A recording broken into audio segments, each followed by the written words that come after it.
Using Live's warping functionality, you can fix loops that have imperfections, and you can also create rhythmic variations in loops.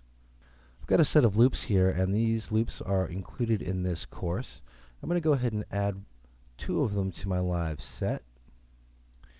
This drum loop I'm going to use to show you some rhythmic imperfections, but I'm going to play it along with this Wurlitzer loop so you can hear exactly what's wrong.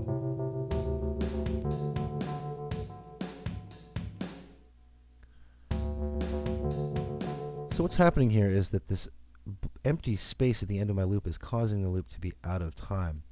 Now when you add a loop to a Live set, the beginning and end warp markers are created automatically. Now I'm going to go ahead and drag this end warp marker up here, and I'm going to kind of visually look for where I want to place the warp marker by looking at the individual hits. This looks about right.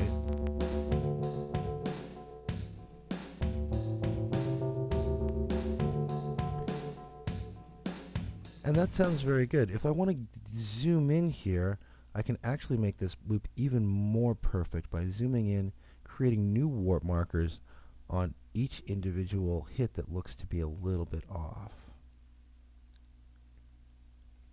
and thereby creating an absolutely perfect loop.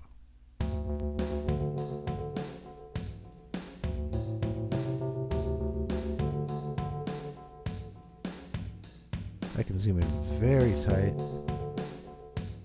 and create my warp markers right on the loop, and I can pull back a little bit if I need to, or push forward.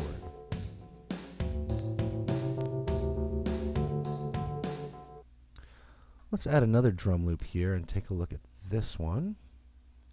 Now here you can see the problem is that I've got a blank space at the beginning and at the end of the loop. So I'm going to select my warp markers, and I'm going to drag up to the beginning, zoom in to make sure that it's spot on, and I'm going to do the same thing with the end of my loop file, again visually lining up the hits. Now this one lines up a little bit better. I'm going to click play.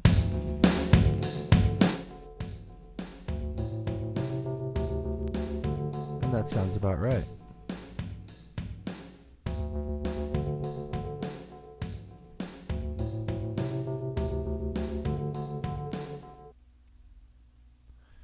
I'm going to go ahead and add this synth loops file here. Now this is actually 2 loops in one audio file. And I'm going to use warp markers to create 2 individual loops from these 2 different loop files. So here's what I've got going on here.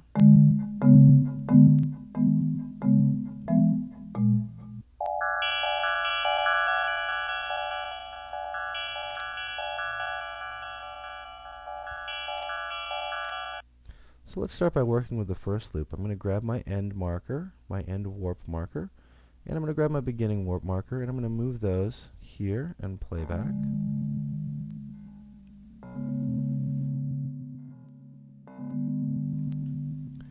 Now as you can see,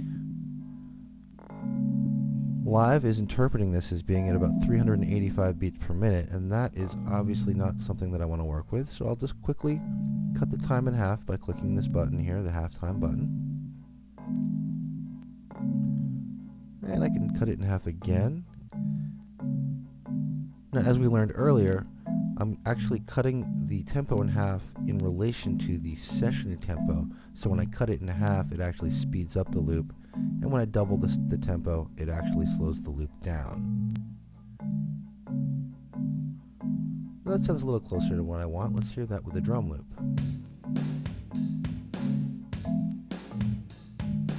Now this is still not in time, and I think the reason for that is that I've got 1, 2, 3, 4, 5, 6, 7 hits, and I'm in 4/4 time. So I'm going to go ahead and grab the end marker here and move it to the end of the 4th note event, and let's try that out.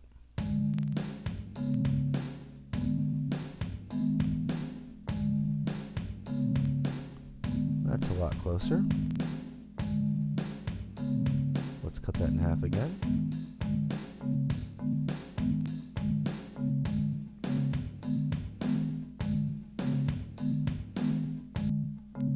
Now I can also zoom in here and create new warp markers, one for each hit, and adjust the start point of each hit.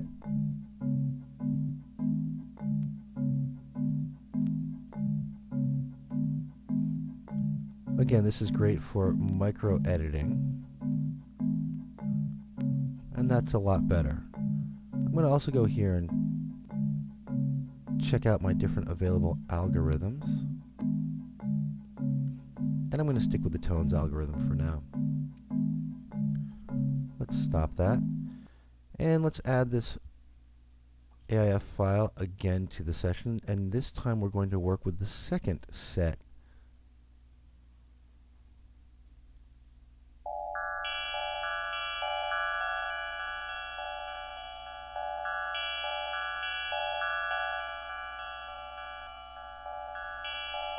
So that's pretty much in time right away. I could also speed it up or slow it down significantly. Let's see what we've got going on for algorithms here.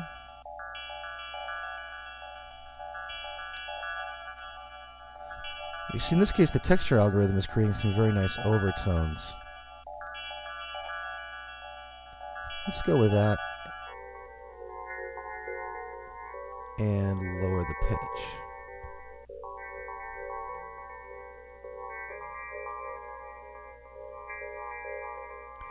Again, I can move in here, create new warp markers, and create rhythmic variations. But let's actually do this on my drum loop so you can get a better idea of exactly how this can work.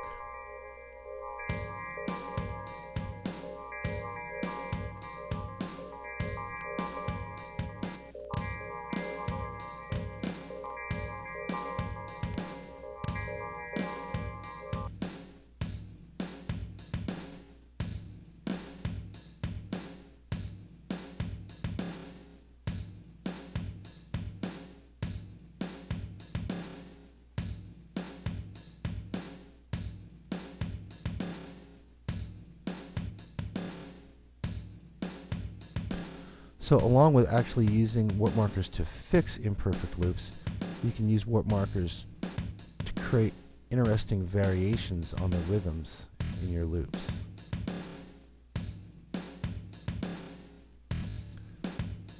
So these are just some of the uses that you'll find for working with warp markers in Ableton Live.